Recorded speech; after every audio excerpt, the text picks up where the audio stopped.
Bonjour, je suis Guillaume, gérant multiclub à Niort et à Bessines, j'ai 38 ans.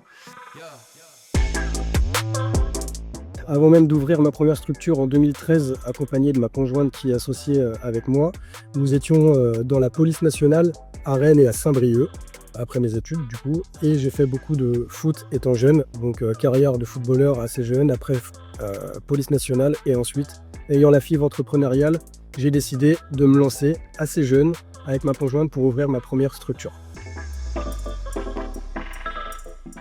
Alors le déclic tout simplement, c'est que j'étais de temps en temps allé dans les salles de sport l'Orange Bleu à Rennes. Je me posais la question s'il y avait besoin d'être diplômé ou non. Arrivé à échéance sur mon contrat de la police nationale, je voulais vraiment entreprendre, savoir les conditions pour ouvrir. Et c'est là où, une fois les conditions réunies, le déclic a eu lieu. On s'est formé au sein de l'Orange Bleu. On a appris sur le terrain et on est monté en compétences, tout simplement. Alors c'était plus une partie business dans un premier temps, voir un peu comment entreprendre, comment gagner de l'argent en étant à son compte, malgré que j'ai toujours été sportif dans l'âme. Donc c'est un mix des deux qui ont fait que ça a été un déclic à la suite de mon contrat dans la police nationale. Alors j'ai découvert Orange Bleu justement parce que je suis rennais. Le siège social et la création de la marque se fut à Rennes, donc forcément j'y allais de temps en temps pour m'entraîner. Et ce qui m'a séduit, c'est l'accompagnement, le suivi, la convivialité, le relationnel et surtout l'accompagnement du réseau pour ouvrir un club. Ça, j'ai vraiment apprécié.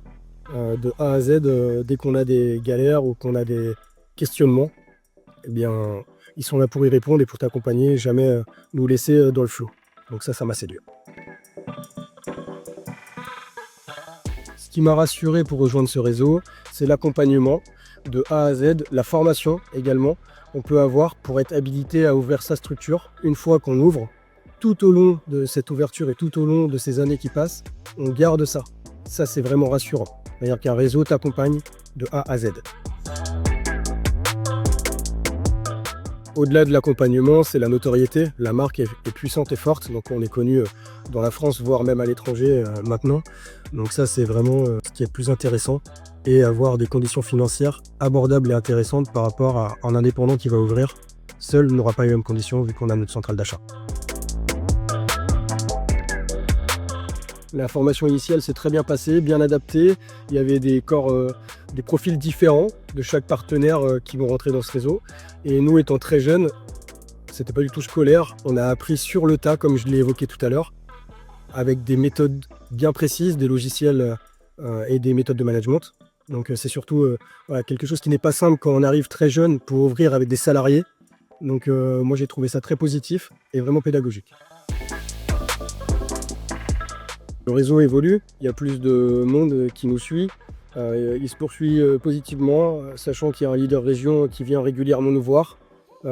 Lors qu'on a une problématique particulière, mon responsable de club peut faire appel à lui, moi je peux faire appel à lui également, et elle se tient à disposition. Et elle vient dans la structure également pour voir les axes de progression, les choses à améliorer. Donc je trouve ça vraiment intéressant. On n'est pas livré à nous-mêmes, malgré, je dirais, l'expérience que j'ai pu encaisser en 13 ans. Il y a toujours une personne qui sera présente pour nous sur le terrain, et ça j'adhère bien. Je suis quand même libre de faire ce que je pense, ce que je veux, tout en gardant le cadre du réseau, parce que nous sommes dans une marque importante, donc il ne faut pas dérailler. Dès que j'ai de la conviction et dès lors que j'ai des idées avec mes équipes, on peut le mettre en place sans aucun problème, quand ça reste dans le cadre. Effectivement, le premier club en 2013, il a démarré avec une courbe assez ascendante, pas franche, donc ça a toujours été positif, mais ça a mis plus de temps que le deuxième club. Ce qui nous a poussé, c'est le pouvoir d'achat, gagner plus d'argent, développer, entreprendre et pouvoir par la suite essayer d'acquérir. Et j'ai eu l'opportunité de pouvoir acheter le bâtiment de Niort avec ma conjointe, donc ça c'est intéressant, on constitue du patrimoine. Et idem pour le deuxième club. Donc on voulait vraiment continuer à se développer, avoir plus d'adhérents, plus de salariés et gagner plus d'argent, c'est le principe du business. D'un point de vue financier, les bilans étaient positifs. D'un point de vue confiance en nous, la zone était propice pour pouvoir ouvrir le deuxième parce qu'on est resté sur le bassin du Niortais. Donc ça c'était intéressant géographiquement parlant également. Le nombre d'adhérents, il fallait stabiliser, mais on savait qu'il y avait du potentiel sur la zone pour laquelle on allait ouvrir le deuxième club. Donc c'était très intéressant pour nous. Vraiment tous les feux étaient ouverts, il y avait toujours le petit stress d'ouverture, mais ça s'est fait naturellement. Le pilotage n'est pas du tout le même, le fonctionnement est différent. Ariane était un peu plus effacé sur la partie commerciale et suivi d'adhérents, et était plus vraiment, on est complémentaires là-dessus, était plus sur la partie administrative, et moi sur le terrain. Et après, faut déléguer, monter en compétence les équipes, faire confiance, et ça se fait tout à fait bien quand les équipes sont investies. Plus de temps pour moi, pour cibler vraiment des journées dans une structure et dans une autre. De la gestion permanente, ça c'est évident, mais pas forcément sur le terrain. Donc voilà, vu que j'ai un responsable de salle qui peut aussi être en compétence pour gérer les deux structures, moi j'ai ma partie et un autre métier quand on est gérant multisalle, mais ça se fait correctement quand on est bien entouré. La réponse est oui. On a mis de côté un peu de développement de par la vie de famille qu'on a mis en place, et surtout il faut bien s'entourer pour avoir de la stabilité dans les structures existantes, pouvoir monter et ouvrir d'autres clubs, tout simplement. Business intéressant, c'est un modèle économique où il n'y a pas besoin d'avoir un gros apport par rapport à d'autres structures. On n'a que de la charge fixe, donc on sait exactement où on va, et à partir du moment où on a un plan prévisionnel, on le tient, on suit les prérogatives du réseau, on forme les équipes, et on fait du chiffre d'affaires. Voilà, le fonctionnement est simple et la chronologie est bonne. Alors les clés pour atteindre la rentabilité, c'est suivre les process, former les équipes, être présent, et à partir de là, tous les feux sont ouverts pour atteindre ces objectifs. C'est un concept unique en France qui est développé par la marque, donc c'est assez puissant. Les coachs apprennent les scripts tous les 2 mois, c'est renouvelé. Il y a une réelle valorisation sur ce script et sur ce concept. On a une belle marque, c'est notre vitrine, les concepts et les cours collectifs à l'Orange Bleu. Et à partir de là, quand les cours sont remplis, ça apporte du chiffre d'affaires et de la rentabilité. On a une bonne stratégie, généralement tous les mois, on va avoir des nouveaux partenaires pour dynamiser. On renouvelle également les partenariats qu'on a en local pour apporter un maximum de produits et de remises à nos adhérents. C'est un bon coup de pouce pour avoir des nouvelles adhésions. Donc nous avons actuellement 920 adhérents actifs au club de Niort. À ce jour, il y a 3 salariés dans la structure.